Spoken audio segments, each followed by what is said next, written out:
un homme d'un singe, c'est qu'un singe, il n'a pas de comportement éthique et moral, un homme a un comportement éthique et moral.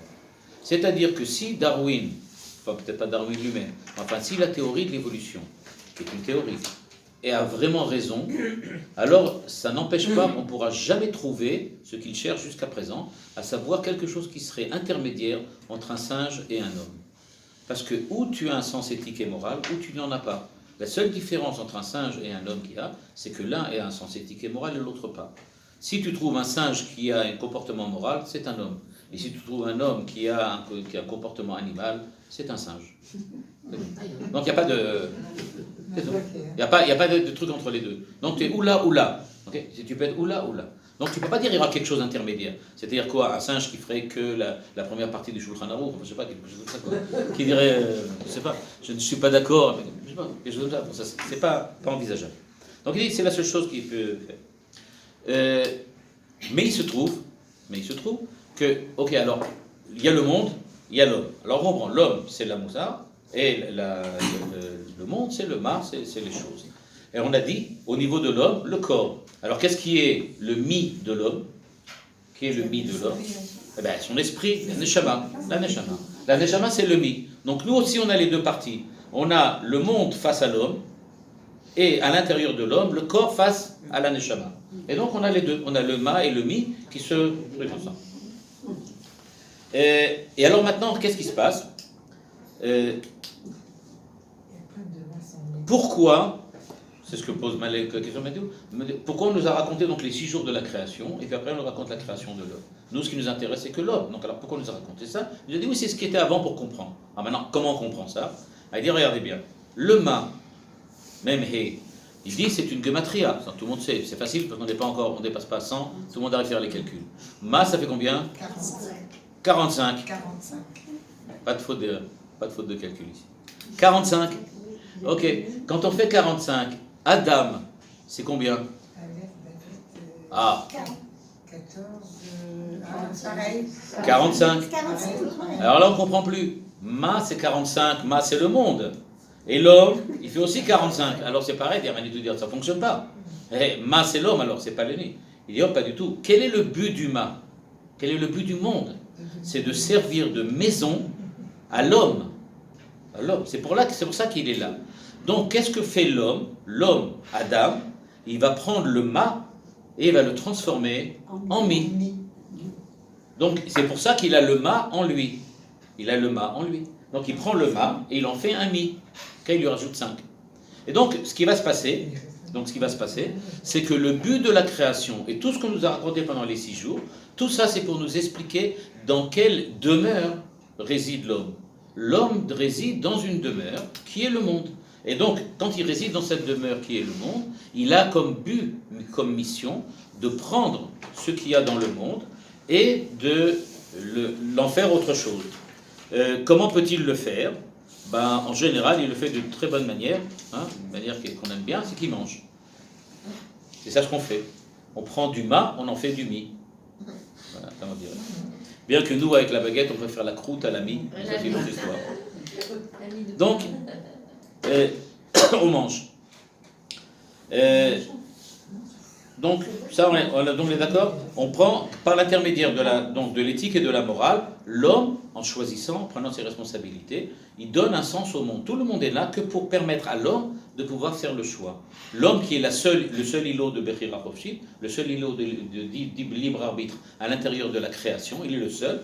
Donc lui, il a la possibilité de choisir. C'est pour mettre en place cette possibilité, ce libre arbitre et ce choix, qu'on a fait tout ce monde qui est autour de lui. Ça doit l'aider à faire ça. Et donc grâce à ça, il prend le ma et il le transforme en mi. Et lui, il devient aussi le ma, d'une certaine façon. Ok. À partir de quel moment, on continue encore un pas, dit Manitou, à partir de quel moment on devient un être de moussa, un être de morale, un être d'éthique? Ça commence quand on a un voisin. Il faut déjà quelqu'un d'autre. On ne peut pas être moral et responsable seulement vis-à-vis de soi-même ou seulement vis-à-vis du monde. Il faut qu'il y ait quelqu'un d'autre.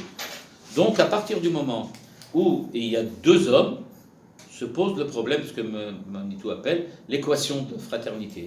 C'est-à-dire se pose véritablement le problème de l'éthique et de la morale. Et donc, on voit bien déjà se profiler toute la pensée de Manitou derrière ça. à savoir que, d'une part, l'homme est le but de la création, dans le sens qu'il est celui qui va donner le sens, le véritable sens à la création, parce que la création telle qu'elle est, elle est complètement apersonnelle. Or, lui, il vient apporter ce qui est personnel à l'intérieur de la création. Par-dessus là, on retrouve la deuxième chose, l'équation de fraternité, en ce sens qu'on ne devient vraiment moral que si on peut rencontrer quelqu'un face à nous.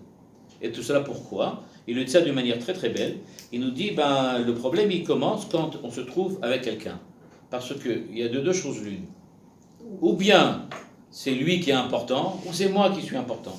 Le problème c'est qu'on a du mal à accepter l'idée qu'on est tous les deux importants. C'est-à-dire, vous connaissez tous et toutes le Midrash célèbre qui dit qu'à un certain moment, avec Yerovoam et Rechavam, Dieu avait demandé est-ce que tu ne veux pas que je t'accompagne? Et on vient, je suis avec toi dans le Gan Eden. Donc il y avait la grande discussion entre Rechavam et Yerovoam. Et donc, dans cette grande discussion, Dieu demande alors est-ce que tu veux venir avec nous? Et à ce moment-là, le Yerovoam demande qui va être le premier. C'est-à-dire, je suis d'accord qu'on va avec toi tous les deux. Moi, Rechavam, Yerovoam, ensemble on ira. Mais qui sera le premier? Donc, c'est ça le truc. Je ne dis pas, ça rappelle quelque chose d'actuel, je ne me rentre pas dans les détails. Et donc, il dit, qui va être le premier? Là, il dit, c'est la même chose. Le problème, c'est que, comme disait, pas de Manitou, c'est Lévinas qui disait, on est tous égaux, mais certains plus que les autres. Voilà. Donc, il faut savoir. C'est pour ça qu'on doit regarder ça. Donc, Dieu se cache derrière, mais enfin, il se profile un petit peu là derrière. Et donc maintenant, grâce à ça, grâce à la Bechira Chofshit, l'homme va pouvoir faire quelque chose dans le monde. Il y a donc deux manières de voir le monde maintenant. La première manière, c'est ce que propose la Torah. La Torah propose donc de voir la manière de la chose suivante. Que Adam Arishon et Avraham sont les premiers qui vont, on peut dire comme ça, lancer, on peut dire l'idée, pas seulement l'idée, mais enfin ils vont suivre cette idée que je vois le monde comme un monde créé. C'est-à-dire que la chose la plus importante dans le monde, c'est pas le monde en tant que tel, mais c'est l'homme, le mi, qui doit venir à partir du ma. Donc, le ma, c'est pas le plus important, ce qui est vraiment important, c'est mi bara ele. Rappelez-vous le Midrash, quelle est la question que demande Abraham dans le Midrash? Il demande, mais qui est? Il demande qui? Mi. Okay? Il demande, est-ce que c'est les étoiles qui dirigent le monde? Est-ce que c'est le soleil qui dirige le monde? Est-ce que c'est, je sais pas moi, autre chose, la lune qui dirige le monde? Donc il cherche qui est le qui. Il cherche un qui, pas un quoi. Et donc à cette question-là, il va trouver, Dieu va se dévoiler et va lui dire, c'est moi.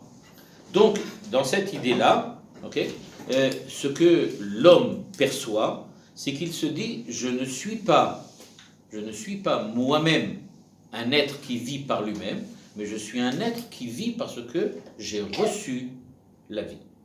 Donc l'idée, on peut dire comme ça, ou la perspective intellectuelle que propose Adam Arishon et que propose ensuite Avraham, c'est de dire, tu dois vivre comme créature, quelqu'un qui reçoit l'être.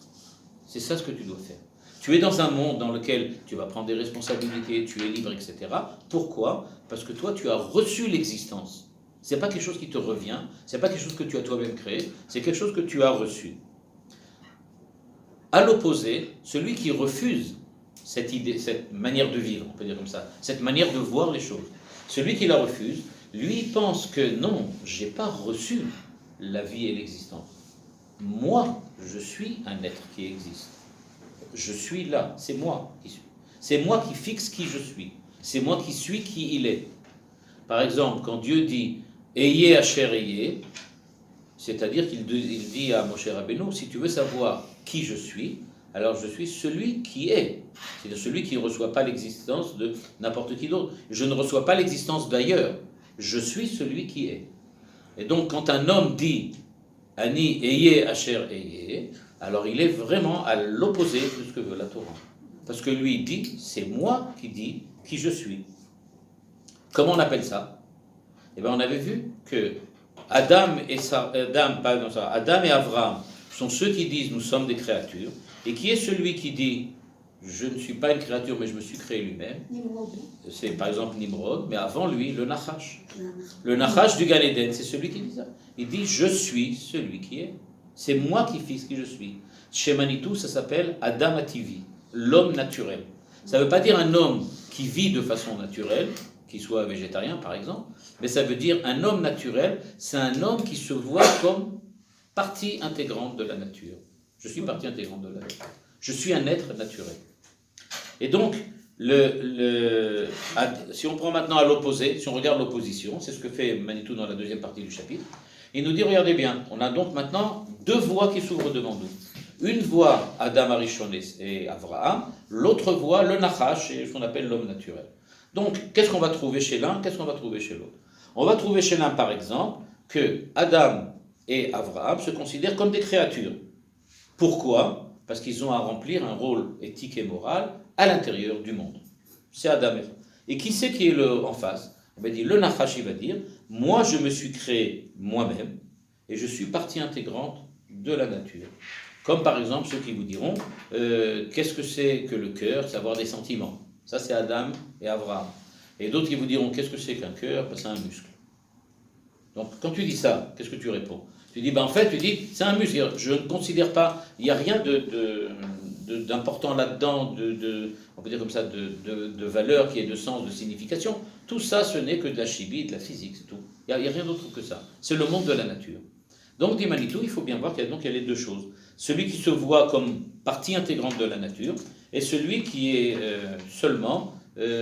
qui est différent, qui a une véritable liberté. C'est pour ça que ceux qui se pensent comme partie intégrante de la nature, eux, ils se voient vraiment comme des êtres qui sont véritablement, et peut-être même légitimement, complètement pris dans le monde de la nature. C'est ce que Manitou va dire ensuite, quand il va exprimer ça d'une manière un petit peu différente. Et il va dire, en fait, ces deux manières de voir le monde, on peut les appeler aussi cosmologiques, d'une part, et anthropocentriques, d'autre part. Alors là, quelle est la différence? Celui qui voit le monde d'une manière cosmologique, c'est toujours le Nachash et le Adam Ativi. Et après ça, ça a découlé encore dans beaucoup d'autres chitotes qui voient ça. Ils disent la chose suivante. Ils disent, ce qui est important dans le monde, c'est le monde. Ce qui est important, c'est le monde lui-même, dit Manitou. À savoir, Dieu a créé le monde, mais il ne pense pas que ce soit Dieu qui l'a créé. Il dit, le monde est là devant nous, ce qui est la réalité des choses, c'est le monde. Le maximum que je puisse dire, Spinoza, c'est que ce monde qui est là, c'est Dieu. Le monde dans sa globalité, c'est Dieu. C'est le maximum que je peux dire, pas plus que ça. Donc je dis, voilà, le monde, c'est lui la réalité. Et alors qu'est-ce que je suis moi? Tu as un détail. Tu as un détail de la nature, c'est tout. Tu as un détail. Donc il n'y a pas, l'humanité ne représente pas quelque chose de particulier, c'est quelque chose tu fais partie de la nature. Et donc on peut dire que le cœur c'est un muscle, on peut dire que la morale c'est de la chimie, parce que c'est vrai. Après, comment on devient moral? Parce que dans le cerveau il y a toutes sortes de produits chimiques, etc. C'est pour ça qu'on devient moral. Mais il n'y a pas de valeur de morale, il n'y a pas de valeur etc. Et bon, évidemment, la question qu'on demande en général à ces gens-là, ces scientifiques, surtout aujourd'hui, les scientifiques qui pensent comme ça, c'est qu'on leur demande, oui, mais explique-moi pourquoi ça apparaît sous forme de morale. Je veux bien croire que c'est de la chimie, mais quand tu mélanges des produits chimiques entre eux, ça ne donne pas de la morale. Ça donne du chewing-gum, ou ça donne je ne sais pas quoi, mais ça ne donne pas de la morale. Alors comment ça se fait que brusquement ça donne de la morale? Ça, c'est un peu difficile à expliquer pour quelqu'un qui ne pense que de la chimie. Par contre, si on pense que l'important, c'est l'homme, eh bien, le monde, le cosmos, n'a aucun sens. Il n'a de sens que parce qu'il y a des hommes dedans. C'est-à-dire que c'est grâce au fait qu'il y a la présence d'hommes à l'intérieur du monde que le monde a son sens et sa signification. Et donc, pour ces gens-là, Avraham, Adam Arishon, ils nous disent, pourquoi le monde est-il là? Pas parce que le monde est important, mais parce que le monde, il sert d'arrière-plan à la liberté de l'homme. Ce qui est vraiment devant, c'est la liberté, c'est la morale. Et donc pour eux, ce qui va être important, c'est la définition du cœur comme l'endroit des sentiments, l'endroit des affects. Et pas du tout un muscule. Le fait qu'il soit un muscle ou pas un muscle, ça n'a aucune importance. Question intéressante qui se demande par exemple, l'intelligence artificielle. C'est quoi alors? Parce que maintenant, on va dire, oui, ben, on a de l'intelligence artificielle. Ben, l'intelligence artificielle, comme son nom l'indique, elle est intelligente, mais elle n'est pas morale ou éthique. Elle ne fait pas de choix moral. Parce que pour pouvoir faire un choix moral, il faut pouvoir avoir le sentiment de la position inverse de celle qu'on va prendre. Or, pour quelqu'un qui réfléchit de la manière d'un robot, il réfléchit toujours de manière, on va dire comme ça, intelligente, mais pas de manière affective. Il n'a pas de choix moral. Pour lui, c'est clair depuis le départ. Qu'est-ce qui se passe chez ceux qui pensent que le monde est cosmologique, c'est juste le cosmos? Eh bien, chez eux, ce qui est important, c'est que le monde soit avec des lois. Et donc, tout le but de l'homme est quoi? Pour eux, c'est de découvrir les lois. On essaie de découvrir les lois. On est donc dans un monde complètement apersonnel. Il n'y a pas de personne. Puisque la personnalité, encore une fois, c'est que de la chimie, etc. Donc il n'y a pas d'importance à ça. Ce qui est important ici, c'est de découvrir les lois du monde grâce à l'intelligence. Donc ils vont surtout dire que l'homme est défini par son sechel, pas par sa liberté, sa volonté, mais par son sechel, son intelligence. Le fait qu'il puisse capter, comprendre et définir qu'est-ce que sont les choses. On définit donc le monde par la compréhension qu'on a du monde, mais pas du tout par le fait de son comportement. À l'opposé, Adam et Abraham diront non, ce qui définit l'homme, ce n'est pas ce qu'il pense, ce qu'il sait, ce qu'il connaît, mais la manière dont il se comporte, la manière dont il choisit d'agir, la responsabilité qu'il prend vis-à-vis des actes et de l'agir qu'il va mettre en place. Il dit, c'est ça qui définit vraiment qu'est-ce que c'est un homme. Un homme, ce n'est pas un être intelligent, c'est si on va dire comme ça, c'est une conscience agissante. S'il y a une conscience qui agit, ça on a un homme. Si on a un être qui est intelligent, ben, un ordinateur aujourd'hui est souvent plus intelligent qu'un homme, parce qu'il est capable de mieux comprendre et de mieux réagir. En fin de compte, la définition d'un homme dans le monde cosmologique, c'est un animal pensant. C'est un animal pensant. Bon, c'est bien. C'est-à-dire qu'on est mieux qu'un animal. C'est pour ça, on l'avait vu dans le cours précédent, que chez Manitou, il nous dit qui est le Nachash. Qui c'est le Nachash? Eh bien, c'est l'animal pensant qui n'a pas de sens moral. C'était ça le Nachash. C'était quelqu'un qui agissait que d'une seule manière. Il réagissait de manière logique, de manière rationnelle, mais sans comportement moral. Pour lui, il n'y a pas de moralité qui rentre là-dedans. Ce n'est pas important la morale, ce qui est véritablement fondamental, c'est de comprendre les tenants et les aboutissants. C'est pour ça qu'il dit à Chava, il lui explique que d'un point de vue rationnel, elle a intérêt à manger du fruit. Mais pas parce que la transgression, pour lui, ça ne représente rien. C'est pour ça qu'il n'en parle pas du tout. Il dit, oui, Dieu vous a dit que vous n'avez pas mangé, mais c'est parce que telle et telle chose. Il a des explications rationnelles. À partir du moment où j'ai des explications rationnelles, tout le reste, ça va fonctionner. Donc, c'est plus du tout un animal qui pense, comme on a dit, c'est un animal qui pense, c'est tout ce qu'il fait.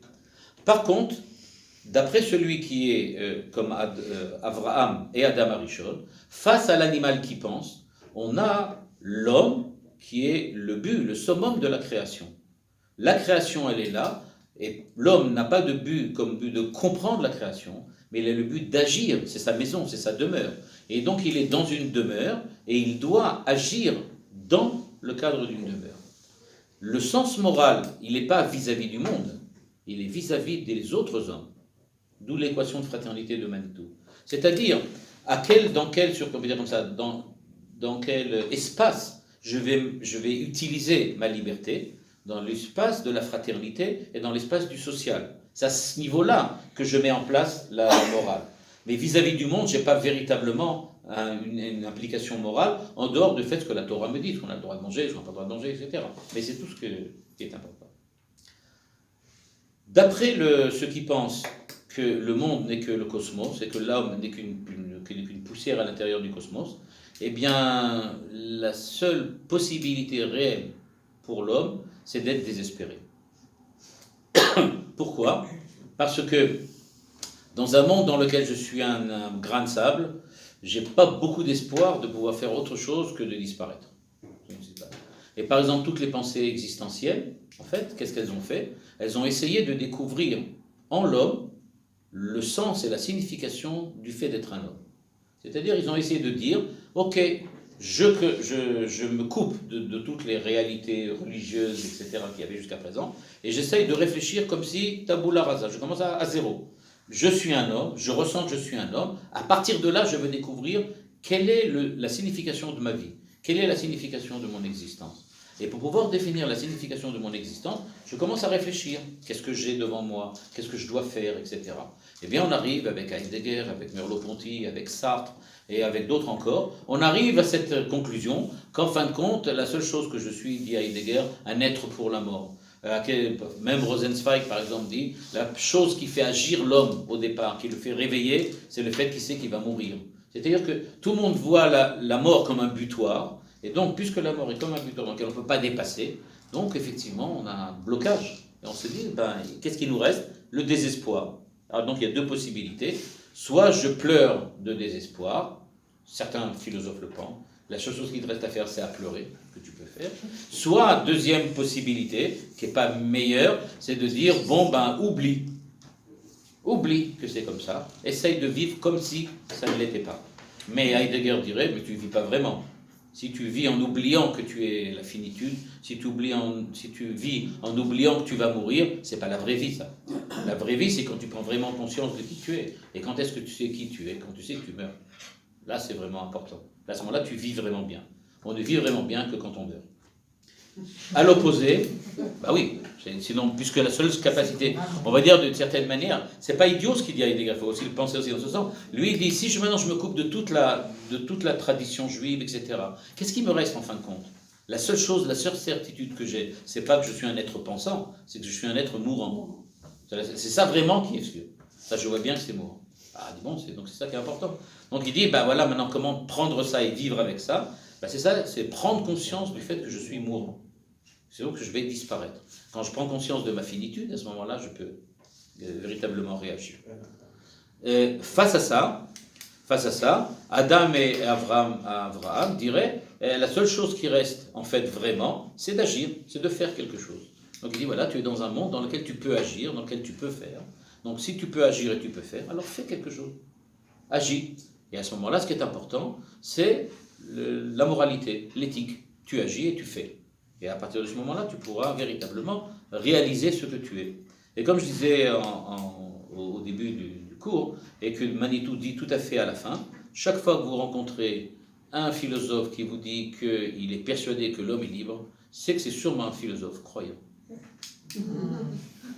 Parce que la philosophie ne peut pas déboucher sur la liberté, elle peut que déboucher sur le déterminisme et le désespoir. Elle n'a pas de possibilité, puisqu'en fait, elle se maintient à l'intérieur du monde du déterminisme, à l'intérieur du monde tel qu'il est, c'est-à-dire le monde déconnecté de la valeur qu'il a en tant que créature. S'il admet qu'il y a une liberté, c'est-à-dire qu'il admet qu'il y a une création, d'une certaine manière, et donc s'il admet qu'il y a une création, c'est qu'il admet l'existence d'un seul Dieu, etc. Mais même s'il n'en est pas conscient, mais ça vient sûrement de là. Donc c'est pour ça que certains philosophes qui pensent qu'ils peuvent prouver la liberté, c'est parce qu'ils en sont convaincus avant.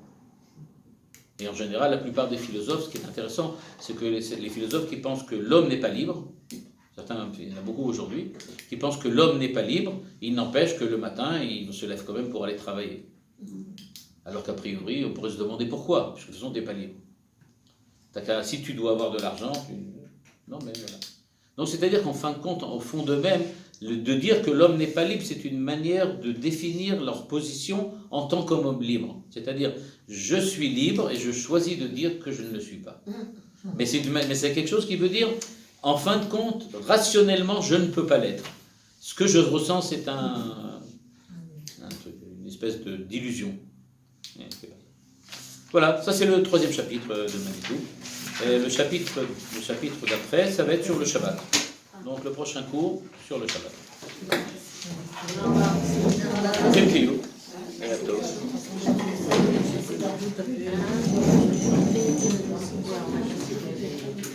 Et le Olam Haba, alors, comment est-ce qu'on le... Le Olam Haba, c'est le Olam qui vient. C'est le fait qu'à chaque fois qu'on agit, on fait rapprocher notre Olam, le Ma, du Mi. Et donc, quand on fait rapprocher le Ma du Mi, c'est ça le Olam Haba. C'est le monde qui vient. C'est pas un monde auquel on va arriver. S'il est déjà maintenant, il est en train d'avancer. On est en train de s'y rapprocher. On s'y rapproche.